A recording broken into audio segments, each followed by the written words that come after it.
Hai semua, salam sehat dan semangat. Kali ini kita akan membahas soal-soal tentang listrik statis.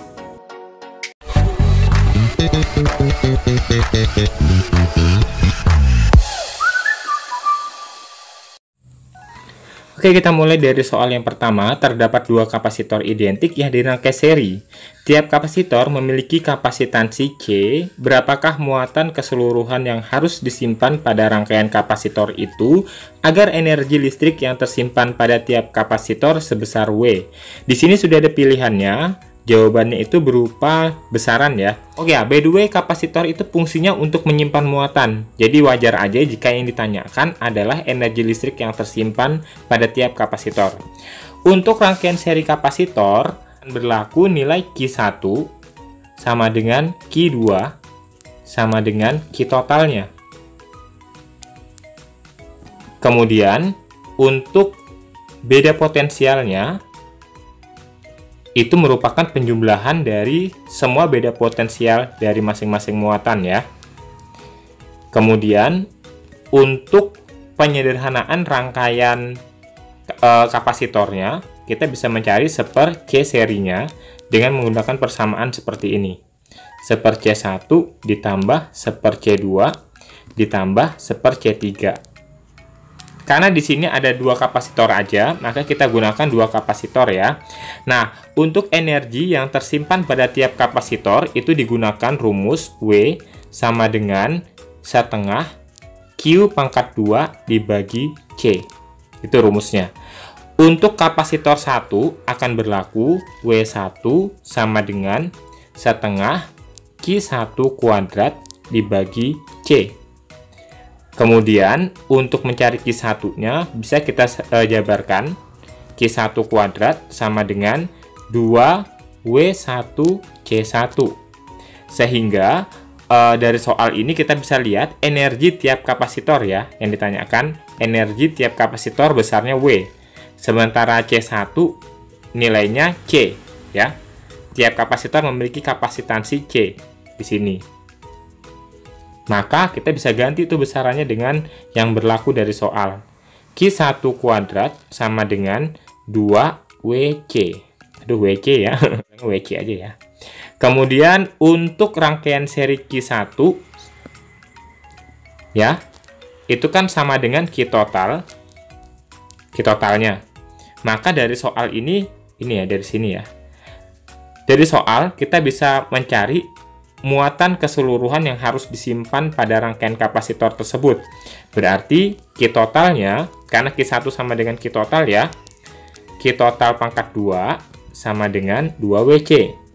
Jadi Q totalnya sama dengan akar 2WC. Ini jawabannya.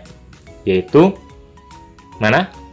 Akar 2WC itu sama dengan B. Oke, sekarang kita masuk ke soal nomor 2. Dari soal nomor 2 ini kita diminta untuk mencari perbandingan nilai F1 banding F2-nya. Di sini terdapat dua buah muatan listrik yang nilainya sama pada jarak R. Sehingga terjadi gaya kolom sebesar F1 Newton. Ketika jarak keduanya, berarti sekarang jaraknya yang diubah menjadi 2 kali semula, maka gaya kolomnya sebesar F2. Kita mencari perbandingan F1 dan F2. Rumusan gaya kolom itu F sama dengan K dikali Q1 dikali Q2 dibagi R pangkat 2. Dari rumus tersebut diketahui bahwa F itu sebanding dengan 1 per jarak pangkat 2-nya.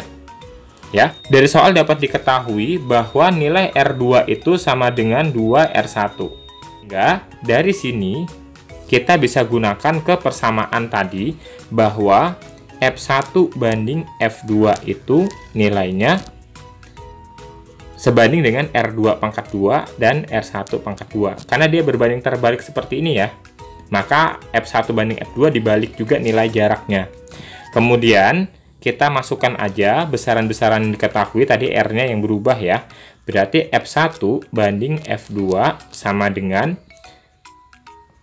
2R1 per R1 kuadratnya kita keluarkan. Kenapa kita keluarkan? Karena 2 ini dikuadratkan juga nantinya ya, bukan hanya R1-nya aja yang dikuadratkan. Kebanyakan dari siswa itu hanya mengkuadratkan nilai R-nya aja, 2-nya kelupaan. Jadi pakai kurung ini sangat membantu untuk ketelitian.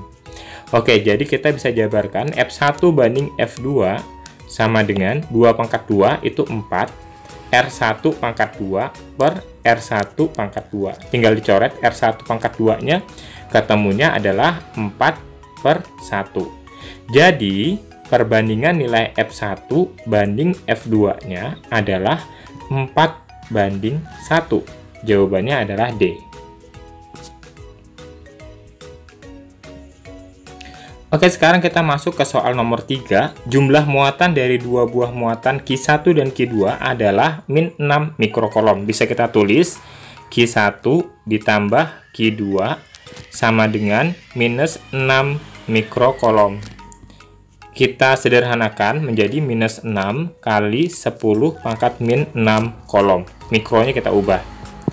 Kemudian jika kedua muatan tersebut dipisahkan sejauh 3 meter, berarti jaraknya 3 meter. Masing-masing muatan akan merasakan gaya listrik sebesar 8 mN. Ini 8 mN ya. Berarti F-nya sama dengan 8 mN. Kita ubah ke Newton menjadi 8 kali 10 pangkat min 3 Newton. Pertanyaan dalam soal adalah besar Q1 dan Q2 berturut-turut. Dari soal, kita bisa mencari nilai Q1 kali Q2-nya dulu ya dengan menggunakan hukum kolom, yaitu F sama dengan K dikali Q1 dikali Q2 dibagi R kuadrat. Ini kita teruskan di sebelah sini. F-nya tadi kita ketemu 8 kali 10 pangkat min 3. Kemudian K-nya itu nilainya 9 kali 10 pangkat 9. Q1 dan Q2 yang akan kita cari. Kemudian R-nya itu 3 pangkat 2. Dari sini akan ketemu nilai 9 bagi 9, 1 ya. Berarti Q1 dikali Q2 nilainya adalah 8 dikali 10 pangkat min 12. Ini dipindahkan ke sini, dibagi terus naik ke atas lagi. Kemudian substitusikan persamaan 1 ke persamaan 2. Jadi persamaan satunya yang mana? Persamaan satunya itu yang ini.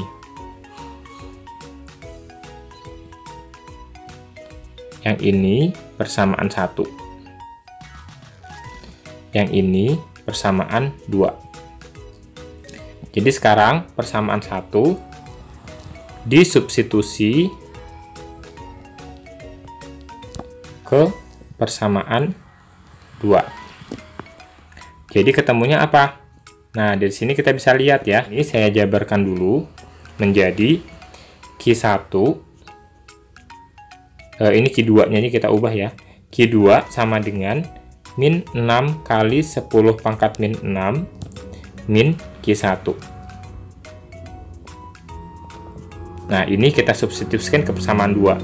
Ketemunya Q1 dikali minus 6 kali 10 pangkat min 6 min Q1 sama dengan 8 kali 10 pangkat min 12. Dari sini kita bisa ketemu nilai Q1-nya ya. Kita kalikan dengan yang dalam kurung. Berarti minus 6 kali 10 pangkat min 6 Q1 min Q1 kuadrat. Yang ini kita pindahkan ke sebelah sini. Min 8 kali 10 pangkat min 12 sama dengan 0. Nah, dari sini kita bisa ketemu ya. Ini kan persamaan kuadrat. Kita kalikan dengan minus 1, ketemunya Q1 kuadrat plus 6 kali 10 pangkat min 6 Q1 plus 8 kali 10 pangkat minus 12 sama dengan 0.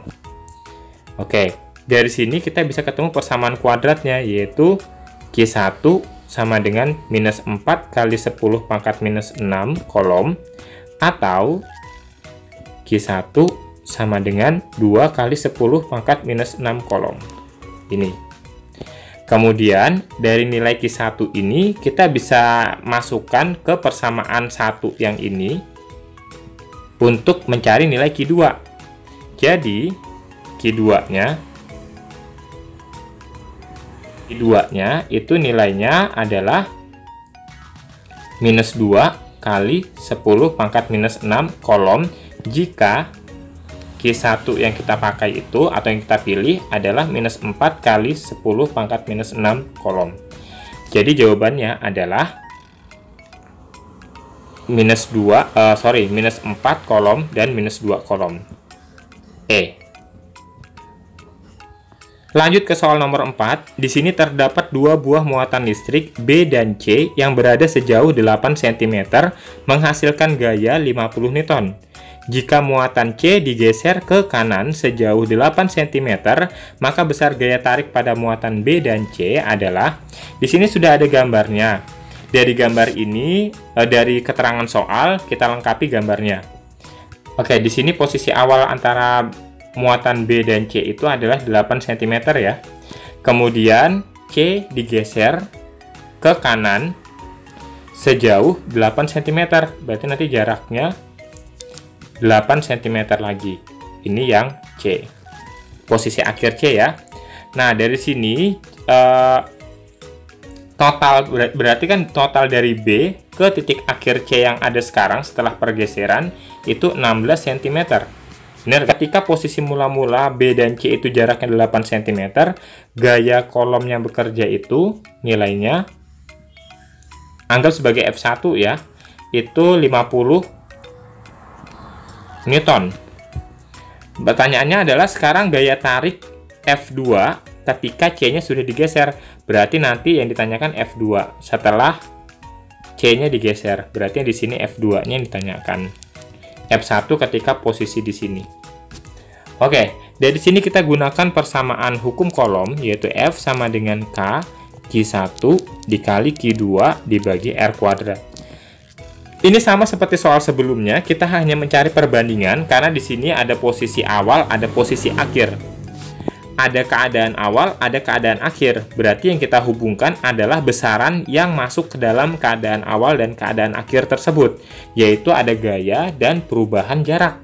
Berarti kita hubungkan F dan R di sini. Hubungannya terbalik ya, berbanding terbalik. Jadi, kita bisa jabarkan F1 banding F2 sama dengan R2 pangkat 2 banding R1 pangkat 2. Ini yang kita sebut sebagai berbanding terbalik antara dua besaran tersebut. Oke, dari sini kita masukkan aja angka-angka yang sudah diketahui. F1-nya 50, F2 yang ditanyakan, R1-nya mula-mula ya, R2-nya itu 16, sementara R1-nya itu 8. Ini harus pakai kuadrat, jangan lupa. 50 dibagi F2 sama dengan 2 pangkat 2, itu 4 kan? Berarti F2-nya sama dengan 50 dibagi 4, yaitu 12,5 Newton. Jawabannya adalah B. Sampai di sini video kali ini, selamat belajar. Thanks for watching, see you next video.